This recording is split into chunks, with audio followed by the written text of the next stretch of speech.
In 1914, Professor Pacoli and his student Billy are exploring ancient Egyptian ruins. Pacoli translates a prophecy from the wall. Every 5,000 years, a force called evil comes to destroy all life. It can only be stopped by a weapon made from the 4 elements: water, fire, earth, and air, plus a 5th element, a perfect being. A priest, fearing Pacoli knows too much, poisons his water, but Pacoli opts for alcohol instead. Suddenly, a starship lands, and robotic aliens, the Mondashawans, arrive to retrieve their relics because Earth is unsafe due to impending war. Overwhelmed, Pacoli faints. The Mondashawans take the elemental stones and a sarcophagus with the 5th element. Billy, finding his gun, triggers the security system. As walls close in, the aliens rush back to their ship, but one leaves a key with the priest, whose hand gets trapped. The priest vows to pass on this knowledge until the Mondashawans return. 300 years later, the prophecy comes true as the great evil approaches Earth. President Lindberg convenes his team and dispatches a military spaceship to attack. Priest Vito warns Lindberg that attacking evil will worsen the situation and tries to explain the 5th element prophecy, but Lindberg ignores him and orders the attack. Despite their efforts, evil absorbs the missiles and kills the soldiers. The Mondashawans head to Earth with the superweapon to stop evil, but are ambushed by rogue aliens, the Mangalores, who destroy their ship and steal the elemental stones. The Mangalores then contact Zorg, a human working for evil, to arrange a handover. Meanwhile, former soldier Korben encounters a thief with a special weapon. Korben outsmarts him and scares him away, then starts his shift as a cab driver. Later, soldiers recover a hand from the Mondashawan shipwreck. Government scientists use a special machine to reconstruct its DNA. Noting that the Mondashawans are similar to humans, the machine creates a beautiful woman whom the scientists and soldiers call perfect. When the machine gives her clothes and tries to take her picture, she wakes up, panics, and speaks an unknown language. Unable to open the capsule, she punches the glass, knocking out a taunting general. As alarms blare, she escapes through the ventilation system to the building's roof, where police surround her. With no other option, she jumps and lands in Korben's cab.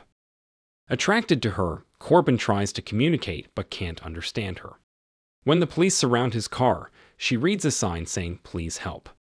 Initially hesitant, Korben eventually decides to help her. Korben speeds away, leading to a high-speed chase through the city. Knowing the area well, he maneuvers sharply, causing one car to crash into a delivery truck.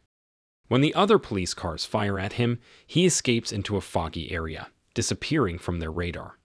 The woman, feeling unwell, says "priest" before passing out. Korben finds Vito's apartment, where Vito recognizes the woman as the 5th element due to a mark on her arm.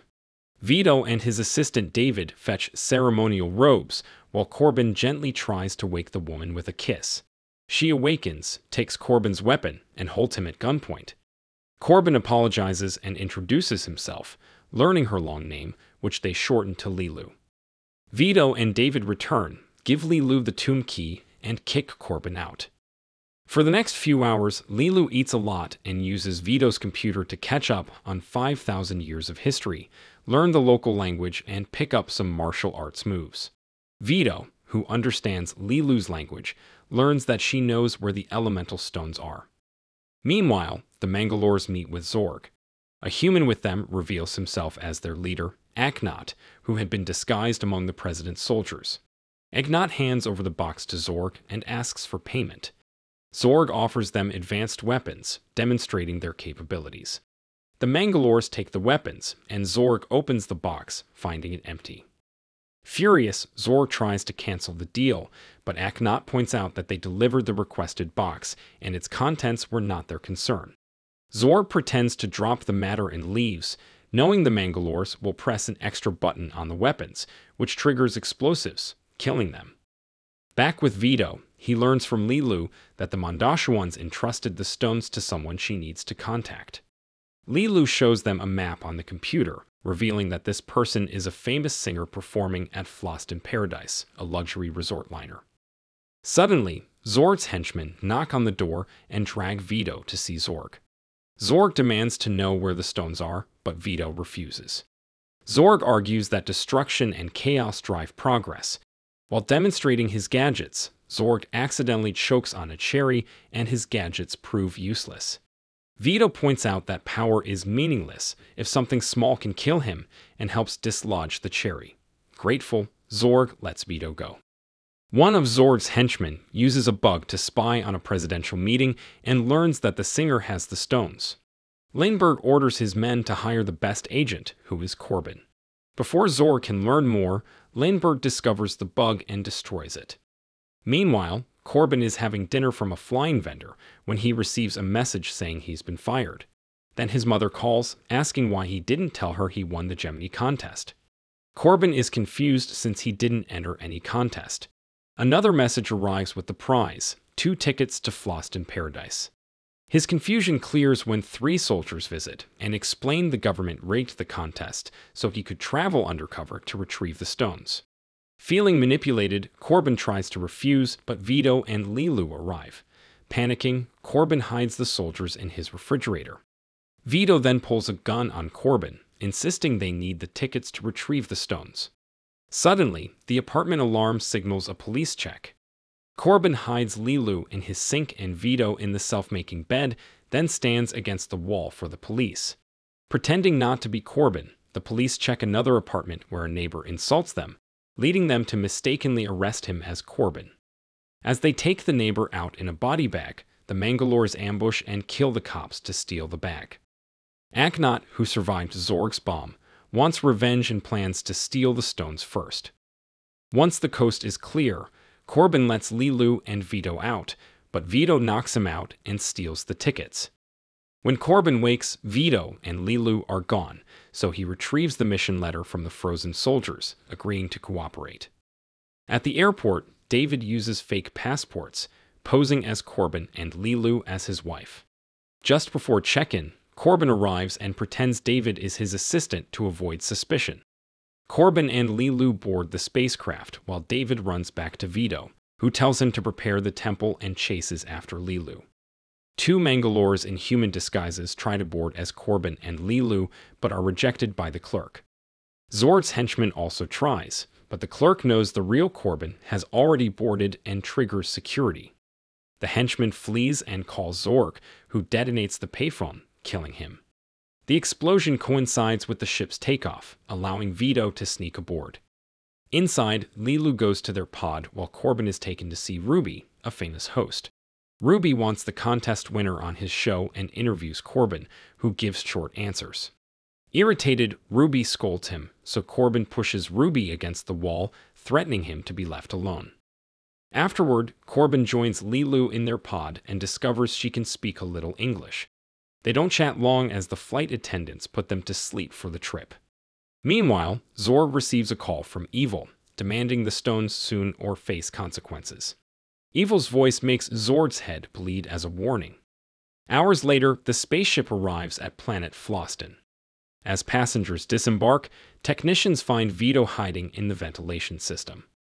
Korben checks their hotel room, while Leeloo watches the singer Diva arrive. Sensing Leeloo, Diva's assistant tells her they can meet after the concert. Ruby then drags Korben to the concert, where Diva's beautiful singing moves many to tears. While Zorg arrives at the hotel, the Mangalores break into Diva's room searching for the stones. Leeloo, still hiding nearby, rushes in and fights the Mangalores using martial arts she learned from Vito's computer. Leeloo knocks down all the aliens, proving her body's perfection as the 5th element. She retrieves the box they were stealing but finds Zorg blocking her way. Afraid of his high-tech gun, she throws the box at him and hides in the vents. Zorg shoots at the vents, hears Leeloo getting hurt, and assumes she's dying. He sets a bomb to blow up in 20 minutes and leaves. Meanwhile, more Mangalores take hostages and interrupt the concert by shooting Diva. As the audience panics, Diva falls off the stage. Korben rushes to help her, dragging her behind the seats. With her last breath, Diva asks Korben to save humanity and reveals the stones are hidden inside her. Elsewhere, Zorg opens the box and sees it's empty, so he decides to return to the hotel. Suddenly, a Mangalore attacks Korben, but he quickly knocks it down and tells Ruby to keep it at gunpoint. Korben reaches inside Diva's bullet wound, retrieves the stones, wraps them in his jacket, and gives them to Ruby, asking him to protect them. More Mangalores enter the theater, but Korben fights back while Ruby escapes to a balcony. Korben kills several Mangalores, but more powerful missiles force him to hide. Hearing threats, Korben raises his hands but signals Ruby to move. He then jumps on a plank, sending an alien flying and causing it to accidentally fire at its own people. Korben seizes the moment to grab another gun and kill the remaining enemies.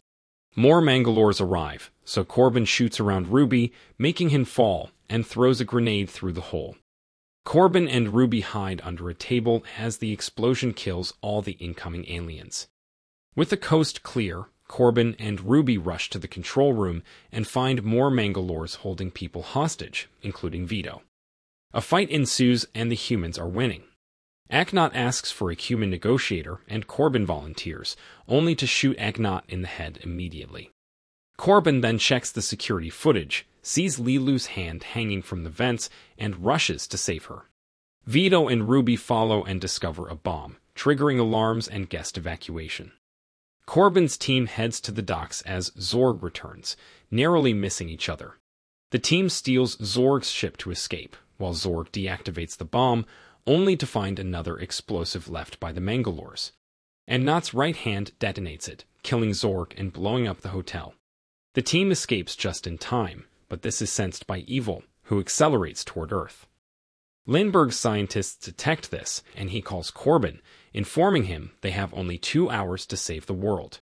During the trip, Leeloo wakes up and learns about human wars and violence while studying history. The group arrives in Egypt, where David leads them to the temple.